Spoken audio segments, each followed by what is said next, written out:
Hello, friends, and welcome. And you're listening to the Dubcast with Dubside. Today we're going to start off with Dubside filling us in on what this year's Delmarva Paddlers Retreat was like. So how was Delmarva? It was a very good time. We had a little different weather we had to adjust for, some heavy wind coming through, but we handled that.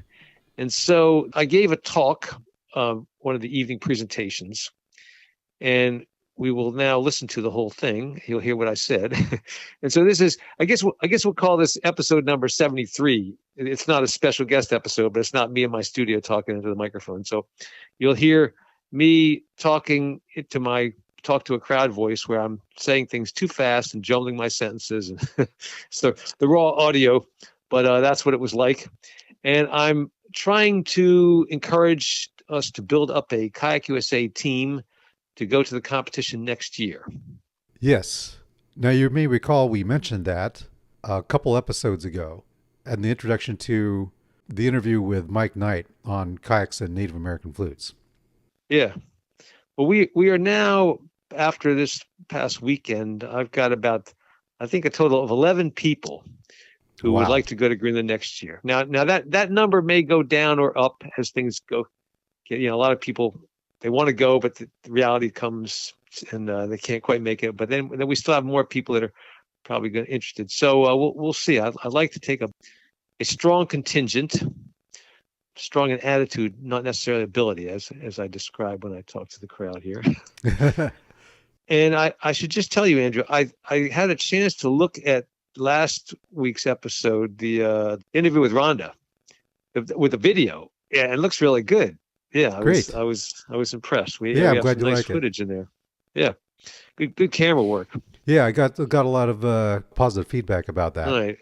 Well, if we need to make video content for everything, I suppose I could put a camera in my recording booth here, but we have to spice up with something besides just my boring face talking to a microphone for half an hour.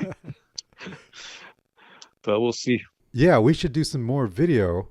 And I have a lot more video interviews that we did when you were here this past June that I plan to get to eventually. Yeah. So we'll be coming out with more of those. Yeah. Well, at Delmarva on Sunday afternoon, as the bulk of the group left, I had people scheduled to come meet me at the one spot to do interviews. I got 4 interviews. I've got Tim Galloway, you interviewed him way back when. I got him talking new stuff. And I got 3 other people, so those will be coming up, and it'll be a while before those air because we've got stuff from when I was out there on the West Coast, and I've got stuff from Greenland this past summer, so we've got plenty of things in the pipeline. Yes, and a few other things I want to mention. We have content on our Instagram page, which I encourage everybody to look at and follow, and a lot of that content in the future will be related to this upcoming Greenland trip. Yeah. So if you want to follow along with the news about the Greenland trip, be sure to check out our Instagram, which our social media director, Derry Walsh, has been managing. And he's been doing an awesome job. Yeah. Thanks so much, Derry, for that. Another thing I want to mention is that for the latest episodes, I've been publishing the transcripts. Yeah, so you don't have to listen all the way through to find some. You can just skim the page. That's pretty cool. Yeah. So you can find the transcripts on the podcast website on Buzzsprout. All right. And I wanted to mention, if anybody who listened to last week's episode about fiberglass repair of kayaks, I will confess that I have still not done any fiberglass repair on the issue I have with the fiberglass kayak in my possession. I just stuck the Gorilla Tape on it. And I'll probably just replace the piece of Gorilla Tape, which is getting kind of worn. And that's the lazy way out. But that's full disclosure. That's what I did. Well, you can get to it eventually when the weather starts warming up again. Yeah. I actually had one of those repair kits that Rhonda was talking about. If you remember, she said that she used to sell these repair kits with a resin that was activated by UV light. So it came with a little pen light that activated the resin, that hardened it. It's for small repairs, and I actually repaired a gash in my Illusion. I think I bumped it into a rock when I was out in the broken group, I actually used that and did a good job. I didn't have to do another permanent repair on it. So, yeah, a very cool kit. Yeah. Well, here is, if you didn't make it to Delmarva 2026, I'm sorry, I'm so geared towards the year 2026 because that's, Yeah, we're going to be there next year. 2025 at Delmarva in Delaware, Camp Arrowhead. This was Friday, the 10th of October in the evening. Doing a presentation, there was maybe 60 or 70 people there in the crowd, you can hear. And this is me telling them all about Greenland next year. All right, I'm going to talk about the Greenland competition games specifically next year. In Greenland, they have a national kayaking championship every year. And they've been doing that since 1987. And it contains, there's races. Sorry, Dubside. Yeah. There are races in four different varieties: a long distance race, short distance race, portage race, and a relay race with a team of 3 people. And there is also, the long race is 15 to 20 kilometers. Yeah. And there is rolling competition done as both as team rolling and individual rolling. The team, you have 3 people that all have to do the roll to get credit for the roll. And they also have harpoon throwing for distance and accuracy. And they also have the ropes competition. You may have seen us playing with that. It's called Qaqortoq in Greenland. And so there are divisions for these with children's groups, starting from the 4 to 6 year olds, and there's the 7 to 9 years old. It goes on up through the teens. The 20 to 34-year-old category, that is the most competitive, which determines the champion. There's the 35 to 49 and the over 50. And there's a separate category for women and girls and a separate category for men and boys. There's also a separate category for internationals, people from other countries coming. So there's all these different divisions. And so during the day, they won't run everybody all at once. It's all the different separate races because they adjust the length of the race depending on if it's kids or adults or older adults, et cetera. And so out of the way of scoring the whole thing and accumulating points, they determine a champion.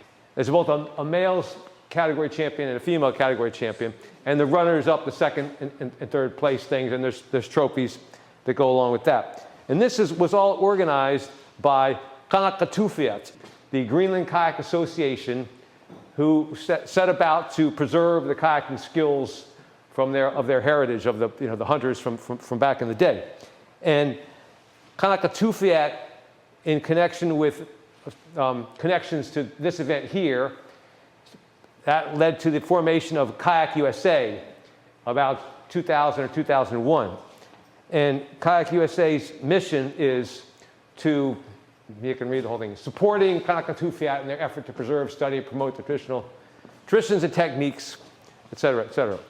So in the year 2000, they opened up the competition to foreigners. As when they came here, Maligak, you've heard his name before, was here in 1998. And so with that interaction, they said, okay, we're going to open up the competition so foreigners can compete.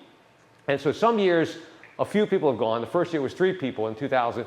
And then other years, it's been more people. It's been as many as 5 or 6 people going at once, and as few as sometimes just me.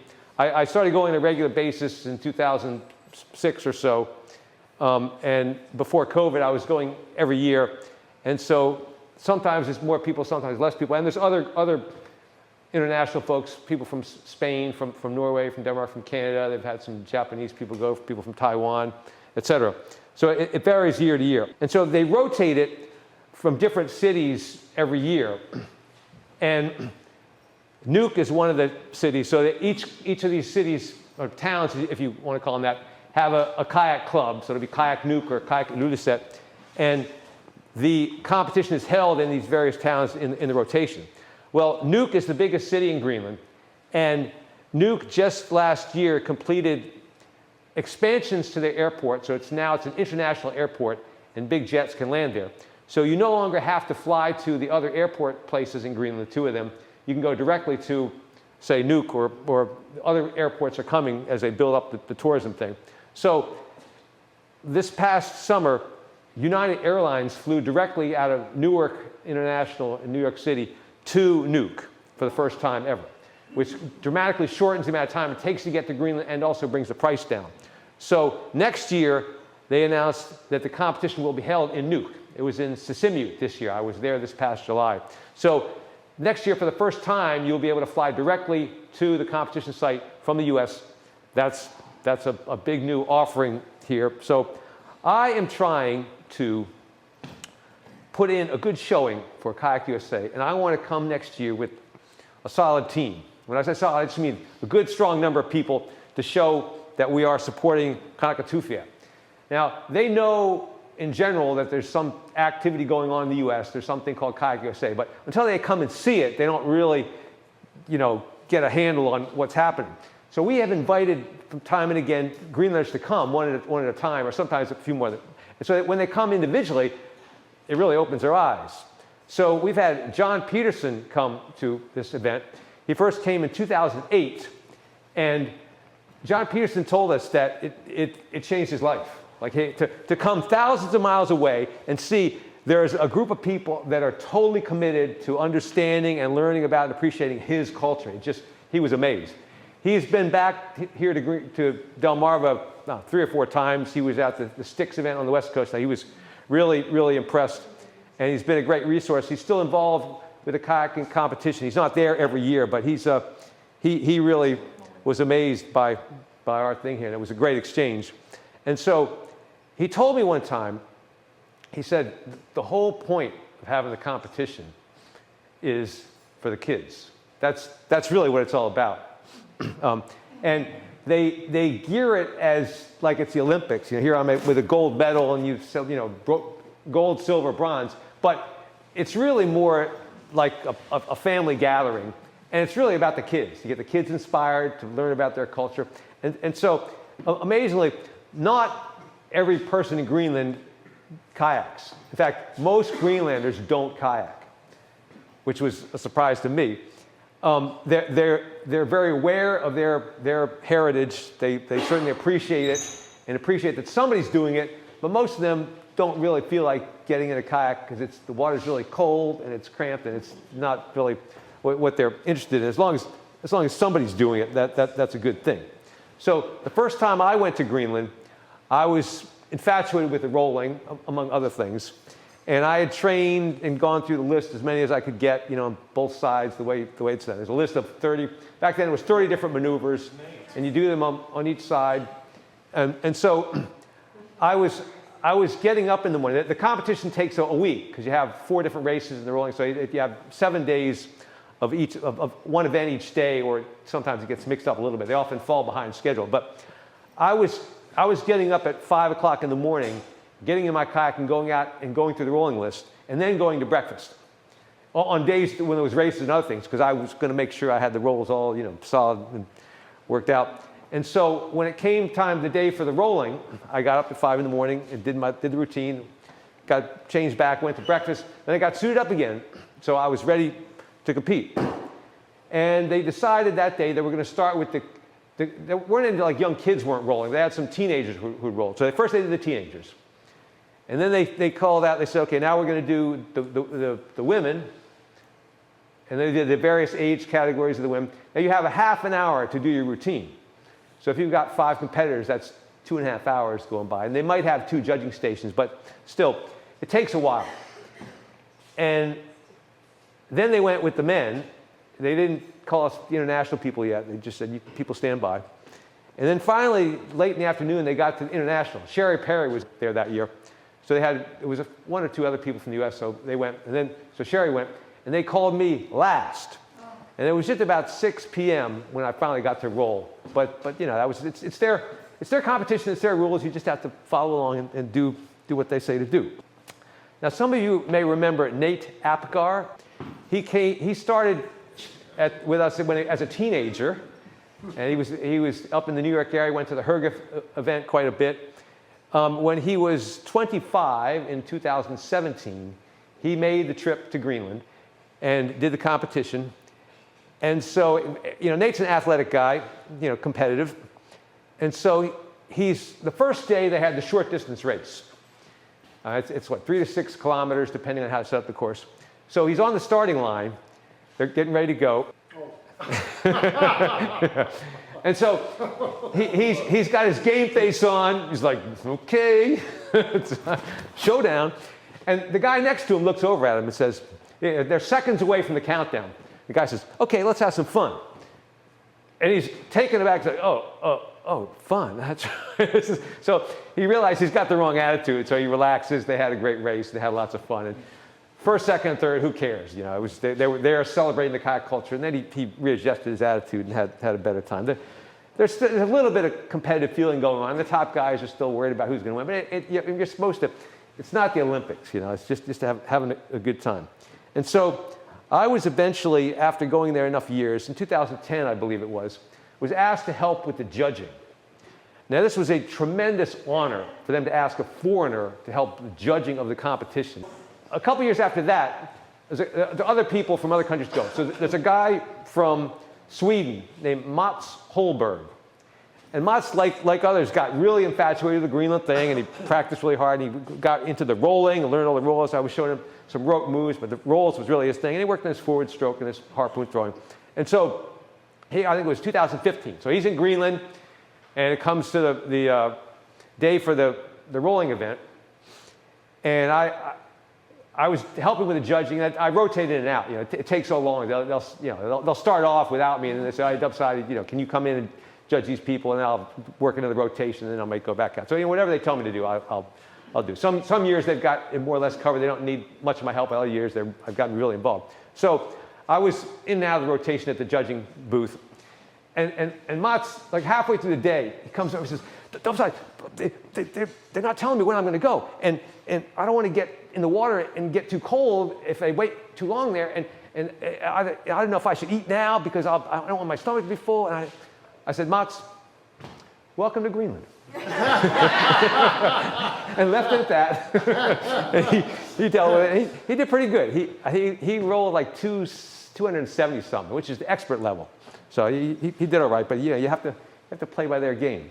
And so when you're competing, it would be very helpful to have somebody to help you, like bring your kayak to the water, or be there with your dry clothes when you're getting out, or run back to where you're staying to get the gloves that you forgot, or something. Just that little legwork would be so helpful to just because you're nervous going there. I see nods of agreement from somebody who's gone there. So the Greenland teams, some of them are very large. They've got people, when the kids are competing, the adults are helping the kids. When the adults are competing, like the women might help the men. You got people doing this stuff. There's no requirement that you do all the events. You can just do a race or two, or you can just throw a harpoon. You can skip the ropes if ropes aren't your thing, or not even roll. And a lot of people just do things here and there. The really competitive people will try to do as much as they can to get their best score, but you don't have to do anything. And so, in fact, the Greenland teams, there are people on the team who don't even get in the water. They just help out. And another very important function of all the teams is cheering on the competitors. And when they get the medals, when they're finishing and starting on the races, and the Greenlanders, they really get into this. They're screaming their lungs out, to go. They really make a big thing out of it like that. So those people that might not even ever get in the water are just as much a part of the team as the rest of the team. It's all together like that. So for people who might want to go next year, we don't have a qualifying test. There's not, you don't have to be good enough and have this many points in the roll. That attitude is far more important than ability.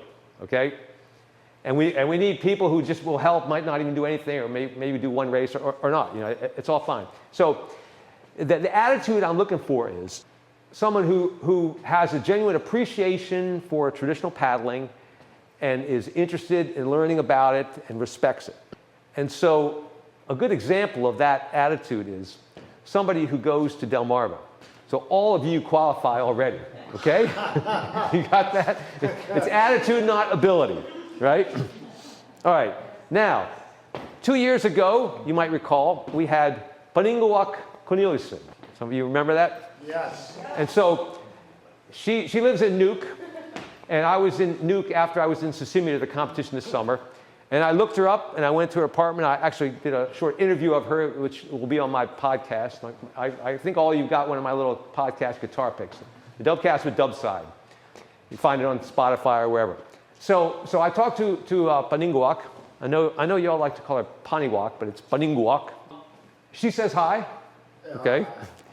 And at the auction 2 years ago, there was an ulu knife that she was interested in. And you remember we rigged it. We outbid her on it, and then we gave it to her, because that's what we do here at Delmarva. Any special guest who wants something, we make sure they get it without even having to buy it. In her kitchen, she has that ulu, and she uses it every day. Oh. Who made that one? Was that an Ed Lamont one? I don't know. Do we know who made that one? Right. So I asked her about the big new influx of tourists in Nuuk. Even I can tell from the times I've been there before, now they've got a lot more people walking around with the cameras and doing the whole tourist bit thing. And I said, you know, how do you feel about that? And she said, I think I said, you know, what's the most annoying thing? Because they realize that they need more tourists, but they realize that they're not quite ready with the infrastructure yet. So they're kind of, you know, jumping into it and working things out. And so you have lots of cruise ships coming to Greenland all the time. And so she said to me, what she's most offended by is tourists who come up. She's on the street with her kids. Tourists will come up and take pictures of her kids without asking her at all. And you can imagine, you know, I'm not in a fishbowl, you idiot, you know. And so that's kind of annoying. And so in a tourist economy, you know, you act very friendly to the people that come to see. And, you know, you say, oh, that country, they're so nice. But I imagine a lot of folks, I mean, I can't speak for them directly, but they're in their head, they're thinking, well, you hurry up and spend your money, get back on your cruise ship and get out of here. Isn't that the attitude everywhere? Yeah. That's what I'm saying. Yeah. So that may be the attitude towards tourists. Now, when I go to Greenland and when I compete, I got my little Kayak USA patch on, right? Now, I told this story last year, but it's such a good bit, I have to reinforce it. That last year at the competition, it was in Qaqortoq, south of Greenland, I was walking around with my Kayak USA patch on. And a guy, as I said, not every Greenlander kayaks. So I hang out with all the kayak folks, that minority in Greenland, but there's other people, local people that are walking around. So this guy comes up to me, I didn't know him, hadn't met him before or anything. And he says, oh, Kayak USA, yes. He says, you honor our culture very much. And that made me feel proud, like we're doing something right. That's the whole point of Kayak USA, for him to tell me that. So imagine going to Greenland as part of Team Qajaq USA. Probably be viewed a bit differently from the typical tourists. Now, the teams in Greenland have team jackets. And on the auction the other night, you saw the Qaqortoq set jacket. That's the kind of thing they wear with the team logo on it. We have yet to have Kayak USA team jackets. So this is my suggestion. And I think I've got the board on board with it. So next year, we're going to have team jackets, and we're going to look like a team. Right? Can you also sell them to everybody? Yes. And people have asked that, and I believe that's going to happen. Yes. So anybody, we can all have Kayak USA jackets. Yes. I think this idea has legs. So going with team jackets, and so that the point of that is going to Greenland with a team jacket on, we stand out from the typical tourists. Yes. We're not just average people. You know, we'll be viewed differently. And so we're, you know, as I said, the attitude, not the ability. We're not trying to win the competition. We're just saying our presence there indicates to Qaqortoq that we are serious about supporting them and that we're coming to help, you know, them celebrate their culture. The tourists also watching will see, you know, there's this Greenland thing going on, and there's people coming from the U.S. This must be a big deal. And the Greenlanders in general will see, you know, the Kayak USA, that's the image we want to project. And also, KNR Television, the Greenland National TV station, has been covering the games. And they are based in Nuuk, so they'll definitely be covering it next year. So we want to look good for the cameras too, because they've been doing live coverage of the events. And it appears on YouTube. If you dig far enough, you can see me at the team rolling competition from last year, on YouTube somewhere. That's the image we want to give next year, going there. So if anybody's interested, let's talk some nuts and bolts here. Okay, Air Greenland flies to Greenland from Copenhagen and Iceland, but not from the U.S. So you won't be flying Air Greenland. It'll be United Airlines out of Newark, New Jersey. For the week of the competition, they handle a place to stay. You get to stay at the school. The different teams they'll give a classroom or maybe 2 classrooms for the big teams. And you get to stay at the school during the competition. It may not be your liking, these accommodations. You know, it's mattress on the floor, bathroom down the hall, the shower is usually like the gymnasium, which is men's and women's locker room, not a private shower, and you have to get the key from somewhere. It works, but if that's not your thing, you might want to have to take care of your own arrangements, which are going to cost you. Huh? Huh? There are nice hotels in Nuuk. Oh yeah. If you got the money, you can stay first class. No problem. Yeah. I know for some people it's a question of how much it's going to cost. So there is there are various like what's it, Airbnb type of places, and so I found one. The actual competition is held just down the hill from this house on the shoreline there, and this is the closest place to the Kayak Nuuk clubhouse and where they stage the games at that you can get. The school, depending on which school they use, could be half a mile or a mile away, and just the trek from the school down to the competition and back and forth. You'll run that route 3 or 4 times a day and going back and forth. But this is very close. It's 3 bedrooms, and they're double beds in each bedroom, so it's only 6 people. So I'm hoping to get more than 6 people interested. So the disadvantage of staying in a house like this is, at the school, you get to hang with the Greenlanders all day long for a week. And you see them day and night, and there's a lot of cool interaction there. And some of them can speak some English, so you get to know people and hang out with them, and that's really, really cool. But so, depending on how we can finance this facility has Wi-Fi, which is not given in Greenland, a big plus. And there's also, remember, you're going to be there for a week. This has a washer and dryer, another important consideration, and a private bathroom. So maybe we can arrange like some of our team can just stay at the school and some here, and this is still a staging operation area, and then they can switch on. We'll work out those things. But anyway. And a laundromat. Huh? And a laundromat. Yeah. And so I have my podcast partner. We have reserved this for that time there. And we can cancel the reservation. We have this reserved. So yeah. And when I saw that it was called the Black House, you know I had to have it. So, food in Greenland. Food in Greenland is heavy on the meat, very heavy. Now, if you're a vegetarian, you can find vegetables and things. They're not real fresh and they're not real cheap, but you won't starve to death. But the meat is really heavy. They provide meals for the competitors during that week. Well, they used to. This year, there was some new big thing. They said, we're only going to provide the dinner. We're not going to do breakfast and lunch, which threw off my budgetary calculations quite a bit, but I dealt with it. So one of the evenings, they'll generally make the national dish, which is called suasat, which is seal stew, the seal meat and some sort of potatoes and onions. And seal meat is an experience. You cannot legally eat any in this country because we can't import it. But it's the only way I describe it is it definitely does not taste like chicken. So you also get to experience Greenland culture, and you will probably get to sing the kayak song or hear the kayak song sung many, many times. And maybe I'll see if I can get people to sing the kayak song tonight or tomorrow sometime so you can hear it. Because you want to learn the kayak song before you go to Greenland. And you also have gift shops and tourist things. Now, the sealskin products, if you heard my talk just before lunch, you can't, before dinner, you can't legally bring these into the U.S., at least not yet. But they make all this beautiful stuff. But you can get carvings from reindeer antlers, caribou antlers, and lots of other tourist things, and t-shirts and things. And then you can also go to the museums and see real sealskin kayaks. the competition, you never see any actual sealskin covered kayaks because it's so much work to do that. But in the museum, they have the real tools that were used by hunters ages ago. All right, so the date. They have not announced the date of the competition yet. So we're kind of guessing. From recently, the last couple of years, it's sort of, mid-early July kind of thing.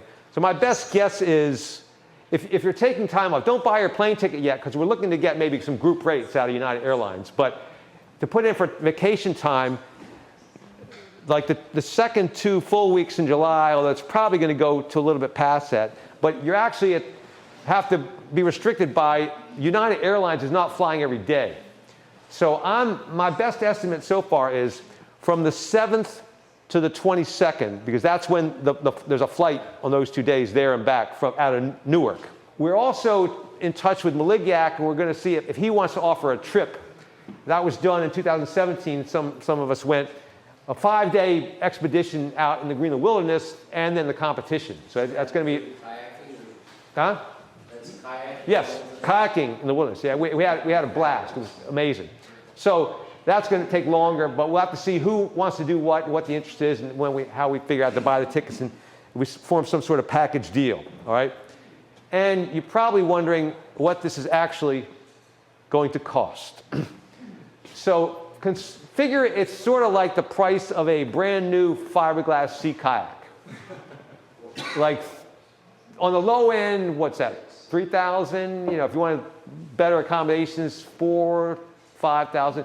Like 2,500, really cheap scrape, but you're going to regret things you can't do there because you don't have the money for it. So in that neighborhood, 3,000 plus. Does that sound about right? So wait, how much of that is plane ticket and how much is lodging? That was the way I do it. That covers everything if you can get yourself to Newark Airport. But I'm quite experienced at living very cheaply, so take that for what it's worth. If you're interested, let me know. And I've set up this hashtag. Now, I really don't know how hashtags work because I'm inept at that stuff. But I set up this Qajaq USA Nuuk 2026. And that's supposed to let everybody network with information. I don't know. My social media guy is on that, so I'm letting him do that. Anyway, all right. So Wayne Gilchrist was here in 2006, and Wayne started HRGF, the Hudson River Greenland Festival, about 2003. And Wayne was all in. He was totally into learning all the roles. He's a very athletic guy. I think he'd done gymnastics in his younger days. And so he was all over the ropes. And he took his enthusiasm, made an event. The Hudson River Greenland Festival was a one-day event back then. He had it in 2002, 2004, 2003, 2004, 2005. Came to Delmarva. And he was getting ready to go to Greenland, make that pilgrimage, really live out his passion. And I think it might have been 2006 or so. He was gearing up for it. He had a wife and 2 kids. He's a relatively younger guy, but 2 kids. And that spring, I guess, his wife told him that they were soon going to have a 3rd kid, which meant that the Greenland thing would just have to wait. So he got a new job somewhere south, and he had to stop doing HRGF. So HRGF went dormant for a while until Uncle Dave Sides, revived it and turned it into a full weekend, and it's still going strong. And I think Dave is now running that event with lots of help, and it lives to this day. Your dad, Dave. Yeah. So I had Wayne's phone number in my address book a couple years after he disappeared. So I dialed it up one time, and I said, my name is Dubside, and I'm looking for Wayne Horowitz, and I'm involved in traditional kayaking. Gilchrist. And there's this pause there. I'm sorry, what did I say? Yeah, okay, yeah, Wayne Gilchrist. So I said, I'm Dubside, and I'm looking for Wayne Gilchrist, and I've been involved in kayaking Delmarva. And there's this pause. And there's this, I don't believe it. so I said, we're going strong. I've been to Greenland more times, the whole bit. So he said to me with a bit of a sigh in his voice, he said, well, I've been through skin cancer. I gained 30 pounds, I'm in no kind of shape for that kind of thing anymore. And, life is just taking a different turn. So, what can you do? He didn't work out for him.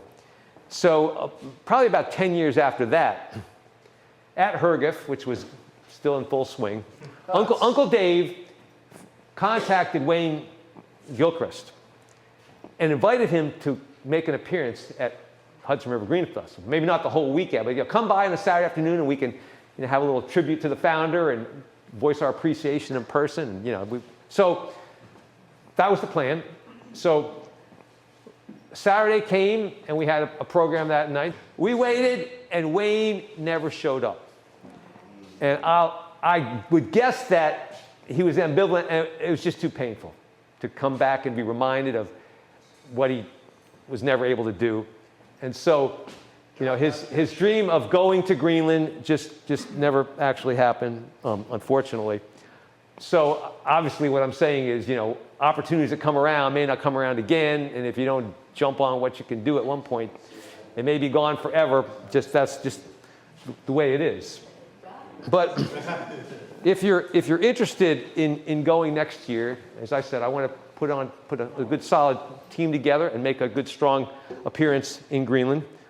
You can let me know about that, and I'm not looking for total commitments. So just if you're interested, then we can keep talking.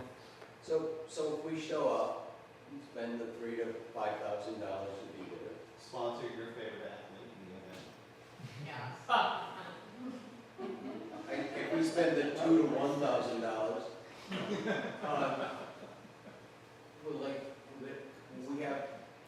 will there be a boat that we can use, or so we're not? Oh, good question. Yeah, I forgot about that part. Yes, Kayaking USA. I've been talking to Tony Smith, the president, and we're looking at ways to accommodate that because I'm sure that's very helpful. People compete. So we various avenues. We're thinking that we could pay Maligac to make some skin-off frames and have stored there. It's like the fleet in Greenland of Kayaking USA is an idea. We could have Tony said, well, is Olaf here? Did he leave already? Who made the folding skin frame? We could have him make some more of those because we can ship those on a plane or something. That's another idea. And we locked him in a shipping container with some cedar and nylon. All right. So anyway, we're looking at that. So hopefully we could have 3 or 4 kayaks there. We need to know who's going and what size and who really wants to compete and those sort of things. But we're on that because that is a big consideration. If you take your own personal kayak and ship it there, it's going to be another several $1,000s to do that. Yeah. So but we're on that. What about if there's a person who's not me, of course, who's old and not all that athletic? Could he drop into the short race and come? Yeah. You can borrow a kayak from the Greenlanders. They might give it to you seconds before the race starts, and I've done that some years. And sometimes you get a lousy kayak and your rolls look like crap. This past year, the one guy, his kayak was awesome. I said, next year, can I borrow your kayak for the rolling? So I'm looking to do that again. So I couldn't do the rolling, but the racing. Yeah. Oh yeah, absolutely. Yeah. I've got a message out to Johan Wersen of Rebel Kayaks. Ask him, would you donate us a kayak and ship it from Poland to Greenland for us to use in the competition? So we got lots of things. We're trying to figure that out. Order some Rebels or something. Yeah, or have it sponsored, donated, right? Okay, so yeah, we got things going on. Maybe you would donate me a kayak because I'm such a superior athlete. All right. Having said all this, let me also reinforce. There's no requirement that you have to go to Greenland. All right, this is just for some of us can go. If you can't go to Greenland, it's no big deal. It doesn't make you less of a person in the kayak community here. You can have long experience with traditional kayaking. You can have tremendous influence and get a tremendous amount of respect without going to Greenland. Dan Siegel has never been to Greenland. Mike Hamilton has never been to Greenland. Okay? Peter Gangler has never been to Greenland. And they may never go to Greenland, and that's fine. Doesn't matter. If you can go, I'd like to bring you next year and let's put in a good show. Actually, the way I look at it is next year, we're all going to Greenland. Some of us are going physically to represent the rest of us that are going spiritually. Right? And so my last. We're running into other people's time now. Okay, let's just move this along now before I. To go back to what John Peterson said, the whole point of having the competition, which is the whole point of Kayak USA, which is the whole point of Qaqortoq, which by extension is the whole point of Kayak USA. The reason why we're doing all this is for the kids. Thank you.